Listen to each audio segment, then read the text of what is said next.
Hi hello everyone, welcome back to my channel. मेरा नाम Lincoln है और जैसे कि जानते हो मैं एसएससी के सारे एग्ज़ाम्स के लिए प्रिपरेशन एनटीपीसी वगैरह के लिए भी करता हूँ। ठीक है, तो आज मेरा एमटीएस का एग्ज़ाम था जो कि मेरा सेंटर पड़ा था आरके डिजिटल शक्ति नगर में। ठीक है, तो बात करें अगर एग्ज़ाम रिव्यू की बात करें तो एग्ज़ाम ठीक था। जैसे कि पता ही है सबको, आप लोगों को पता ही है कि जैसे मैथ और रीजनिंग तो क्वालिफाइंग इन नेचर है। जो भी नंबर वगैरह बनने हैं वो इंग्लिश और जीएस को लेके बनने हैं। तो मैथ और रीजनिंग की मैं ज़्यादा बात नहीं करूँगा।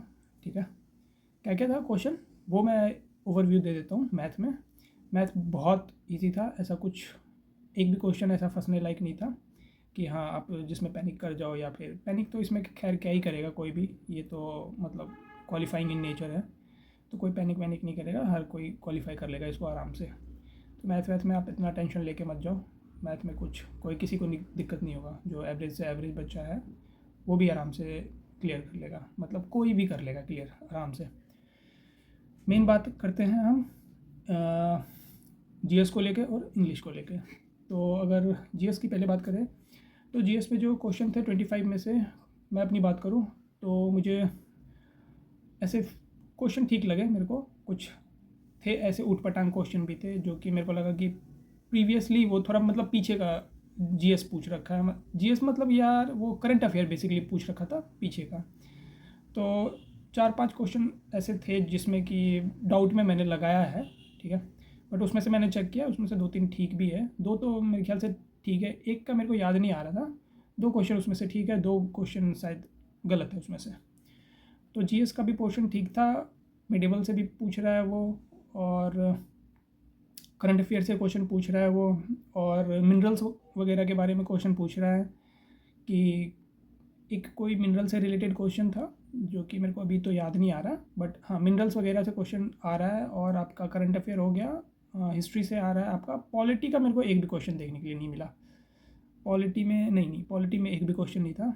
और मैं बात करूँ जियोग्राफी से क्वेश्चन था। ज्योग्राफी से क्वेश्चन क्या था, ज्योग्राफी से एक क्वेश्चन था, मेरे को अभी आ नहीं रहा है दिमाग में क्या था नहीं था, बट ज्योग्राफी से एक क्वेश्चन था। ओवरऑल हाँ इकोनॉमी से भी क्वेश्चन था। इकोनॉमी में डायरेक्ट और इनडायरेक्ट टैक्स के बारे में पूछ रखा था, तो उस पर बेस एक क्वेश्चन था। और क्या था, डांस डांस से रिलेटेड पूछ रखा था कि छऊ जो है वो कहाँ का। एक्चुअली छऊ नहीं पूछ रखा था डायरेक्ट, ये पूछ रखा था कि उड़ीसा का कौन सा मार्शल आर्ट डांस फॉर्म है, तो वो छऊ है, उड़ीसा का मार्शल आर्ट डांस फॉर्म। एक ये था क्वेश्चन। और एक और क्वेश्चन था झारखंड पे बेस्ड।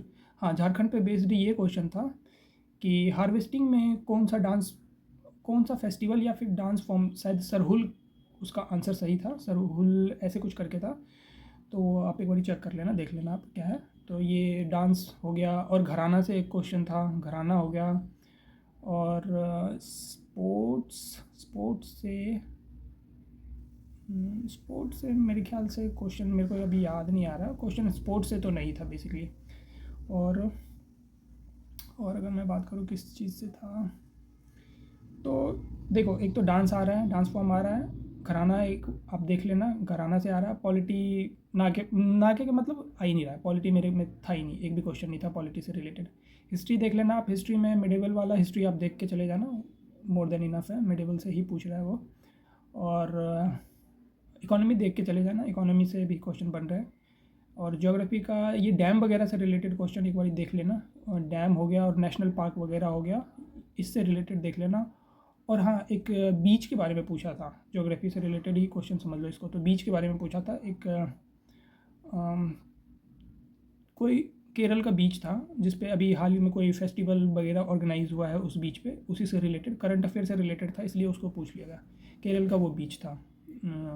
तो बीच वगैरह देख के चले जाना ज्योग्राफी से। स्टैटिक वाला पोर्शन थोड़ा ज़्यादा था, मतलब बोल सकते हो। हाँ स्टैटिक वाले पोर्शन पे आप ध्यान देना तो इजीली निकल जाएगा। बाकी तो भाई 25 क्वेश्चन है तो 25 में से 4-5-6 क्वेश्चन तो ऊट पटांग मिलेंगे ही देखने के लिए कि बहुत पुराना, या तो बहुत पुराना पूछ रखा है या तो ऐसे डेटा पूछ रखा है कि किसी को भी नहीं आ रहा वो डेटा। एक जैसे कोई मिनरल था, उसमें पूछ रखा था कि भाई ये मिनरल ओवरऑल वर्ल्ड का कितना परसेंट इंडिया में, मतलब है इंडिया में कितना रिजर्व है, ओवरऑल वर्ल्ड में, पूरे वर्ल्ड में इंडिया में कितना परसेंट ये इस मिनरल का रिजर्व रखा हुआ है, मतलब है, पाया जाता है, ऐसे कुछ करके क्वेश्चन था। तो ये सब डेटा तो मतलब रेयर ही मेरे को लगता है किसी को याद होगा, जिसको याद होगा वो एज ले जाएगा, सिंपल सी बात है। बाकी अगर तो फिर या छोड़ के भी क्या ही आओगे आप, इसमें छोड़ने लायक भी कोई क्वेश्चन होता नहीं है, छोड़ोगे तो आप अगर 100% एक्यूरेसी के साथ खेलोगे गेम तो भी इसमें कुछ ना कुछ तो 2-4 क्वेश्चन ऊपर नीचे हो जाएगा, तो भी आप पीछे ही आ जाओगे। तो छोड़ने का मैंने तो नहीं छोड़ा, एक भी क्वेश्चन नहीं छोड़ा। हाँ, एक क्वेश्चन छोड़ा है मैंने, इंग्लिश में छोड़ा एक क्वेश्चन। बेसिकली क्या हुआ ना, टाइम मैनेजमेंट में दिक्कत हो गई। टाइम मैनेजमेंट में ये दिक्कत हो गई थी कि यार मेरे को लग रहा था कि बहुत टाइम है, इनफ टाइम है, तो मैं आराम आराम से जीके कर रहा था। और फिर लगभग 15 मिनट देने के बाद जीके में फिर मैं आ गया था इंग्लिश पे। तो इंग्लिश में भी ठीक ठाक टाइम आराम आराम से, मैंने पहले तो जो मेरे में आरसी आया था रीडिंग कॉम्प्रिहेंशन, उसको मैंने स्किप कर दिया था कि बाद में देखूंगा। रीडिंग कॉम्प्रिहेंशन और PQRS वाले जो क्वेश्चन थे, 3 क्वेश्चन PQRS के थे और पैसेज से 5 क्वेश्चन थे, तो मैंने उसको स्किप कर दिया कि भाई पहले क्वेश्चन जो भी है, one word substitution, fill in the blanks और जितने भी सिनोनियम एंटोनियम्स होते हैं ये सब कर लेता हूँ, फिर उसके बाद करूँगा। तो उसमें भी टाइम लग गया मेरे को, क्योंकि मैं आराम आराम से कर रहा था। मेरे को लग रहा था कि जबकि मेरे को मैथ और रीजनिंग में काफ़ी टाइम बच गया था, 15-19 मिनट बच गए थे मेरे को मैथ और रीजनिंग में। इसमें मेरे को टाइम नहीं मिल पाया इसलिए भी क्योंकि बैक ऑफ द माइंड ऐसा चल रहा था कि चल ठीक है, आराम आराम से करेंगे, आराम आराम से करेंगे, तो इस वजह से। बाकी थोड़ा टाइम मैनेज कर लेना आप लोग, ठीक है। जल्दबाजी भी मत करना, इतना टाइम मैनेज कर लेना कि लास्ट टाइम में आपको आरसी अगर थोड़ा लेंदी भी आए, जो कि मेरे में आया था, तो आपको मतलब उसको पढ़ने के लिए 2 या 3 बार आप उसको आराम से पढ़ लो, तो वो आपको क्रक्स बिल्कुल ही समझ में आ जाएगा। इतना लेंदी भी नहीं है, बट हाँ लेंदी है, क्योंकि लेंदी इसलिए है क्योंकि लैंग्वेज जो है उसका, वो पूछने का तरीका जो है वो थोड़ा सा लेंदी है। आपको समझना पड़ेगा कि किस वे में पूछ रहा है क्वेश्चन, ठीक है। बड़े बड़े स्टेटमेंट आपको पढ़ने पड़ेंगे, मतलब पूरा ही गो थ्रू करना पड़ेगा आपको। और एक बार में अगर नहीं समझ में आया तो दूसरी बार तीसरी बार भी आपको हो सकता है कि पढ़ना पड़े आपको। आरसी था मेरे में। और PQRS, भाई PQRS भी काफ़ी बड़े बड़े दे रहे हैं वो, मतलब कि बोल सकते हो कि एक ही स्टेटमेंट 2 लाइन में है भाई, जैसे पी का ही स्टेटमेंट 2 लाइन में है, ऐसे करके दे रहा है। तो वो भी थोड़ा टाइम टेकिंग हो जा रहा है। बाकी तो एक्टिव पैसिव नहीं था, मेरे को नहीं देखने के लिए मिला एक्टिव पैसिव। और फिल इन द ब्लैंक्स था, वन वर्ड सब्स्टिट्यूशन से था, एरर से भी कोई क्वेश्चन नहीं था। और क्या बताऊँ, हाँ मेरे को जो टाइम लास्ट में बचा हुआ टाइम जो मैंने यूज़ किया था वो ये क्या बोलते हैं इसको, आरसी को ही दिया था। आरसी और एक क्वेश्चन जो मेरा छूटा है वो PQRS का ही क्वेश्चन छूटा है। तो वो काफ़ी लेंदी क्वेश्चन था, टाइम भी जा रहा था, ऊपर से देख रहा था कि भाई नहीं हो पाएगा ये, तो मैंने उसको छोड़ ही दिया। तो 25 GS में तो मैंने सारे ही कर दिए। GS में हाँ मैंने 5 में तो तुक्के लिए हैं, जिसमें कि 2 सही भी हो गए। तो GS में मैंने सारे कर दिए। और इंग्लिश में मैंने 24 किए हैं, जिसमें से मैं आ रहा था। एक्चुअली मेरा इंग्लिश में हमेशा ही ऐसा है कि भाई मैं जब भी मिस स्पेल्ड करता हूँ मैं कंफ्यूज हो जाता हूँ। मेरे साथ प्रॉब्लम है कि मिस स्पेल्ड में हमेशा ही कंफ्यूज हो जाता हूँ मैं, हमेशा ही, वो चाहे ईजी से ईजी हो या हार्ड से हार्ड हो, मैं हमेशा कंफ्यूज हो जाता हूँ वहाँ जाके। जब मैं मॉक में दे रहा होता हूँ उस समय बन जाता है, एग्ज़ाम में पता नहीं क्या हो जाता है मेरे साथ, मैं हमेशा ही कंफ्यूज हो जाता हूँ। तो आप मिस स्पेल्ड वगैरह थोड़ा देख के जाना। वही आ रहे हैं, 2 क्वेश्चन आ रहे हैं, 2 सिनोनियम, 2 एंटोनियम, मिस स्पेल्ड का भी आ रहा है 2, और फिल इन द ब्लैंक्स के क्वेश्चन हैं, और PQRS हैं, बस यही सब है। बाकी पेपर ओवरऑल देखा जाए तो ठीक है, ज़्यादा हार्ड भी नहीं बोलोगे, बट कुछ क्वेश्चन तो होते ही हैं भाई, इतना तो रखना ही पड़ेगा उनको, नहीं तो इतने बच्चे एग्ज़ाम दे रहे सब क्वालिफाई कर जाएंगे फिर तो पेपर ठीक ठाक था, पेपर इतना कुछ टफ भी नहीं था और इजी भी नहीं बोल सकते आप उसको। तो यहीं पे हो जाता है कि भाई जो 2-4 क्वेश्चन का लीड ले जाएगा वो आगे, मतलब उसका आ जाएगा, मतलब रिज़ल्ट में नाम आ जाएगा। और जिसका 2-4 क्वेश्चन गलत हो गया फिर वो लिस्ट से बाहर हो जाएगा। तो यही है। बाकी मेरा भी आज ये MTS का था, और अभी 22 को मेरा IB सिक्योरिटी असिस्टेंट का भी है, मेरा डिस्क्रिप्टिव है उसका। तो मैं अभी उसके लिए ज़्यादा फोकस्ड हूँ। इसके लिए तो मैंने अभी ऐसा सही बताऊँ तो CGL के बाद मैंने इसके लिए बिल्कुल भी कुछ प्रिपरेशन नहीं किया था, कुछ भी नहीं किया, देखा भी नहीं। और एक आधा शायद किसी दिन ऐसे बैठे बैठे मॉक लगा दिया तो लगा दिया था, अदरवाइज़ मैंने इसको देखा भी नहीं था भाई, सही बताऊँ।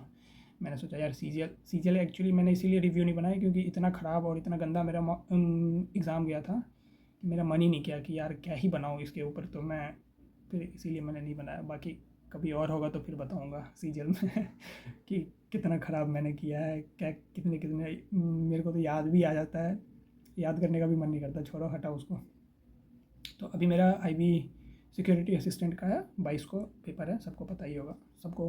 हाँ, 22 को पेपर है मेरा आईबी का। तो देखते हैं कैसा जाता है। ठीक है, आईबी का पेपर देता हूँ, फिर उसके बारे में भी बताऊँगा कि कैसा गया है नहीं गया है पेपर मेरा। ओके। सो एनटीपीसी का भी डेट आउट हो गया है भाई, तो उसमें भी लग जाओ।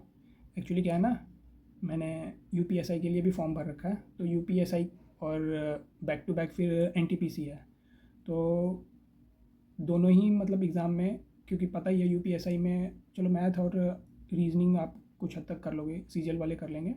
मेन गेम जो फंस रहा है वो हिंदी में फंस रहा है, तो हिंदी को भी टाइम देना पड़ेगा। प्लस आपको अगर कोई ऐसे लेके चल रहा है यूपीएसआई और एनटीपीसी को, तो एक काम कर लेना, मैथ और रीजनिंग पे इतना फोकस मत करना, आप हिंदी को ज़्यादा प्रायोरिटी देना। और एनटीपीसी में प्री का मॉक दो, ठीक है, उसमें कुछ एक्स्ट्रा करने की ज़रूरत नहीं है, क्योंकि आप सीजीएल वाले बच्चे हो अगर आप, तो आपका इतना बेस मजबूत है भाई कि प्री तो आप आराम से फोड़ के आ जाओगे। ठीक है, प्री आप आराम से फोड़ के आ जाओगे।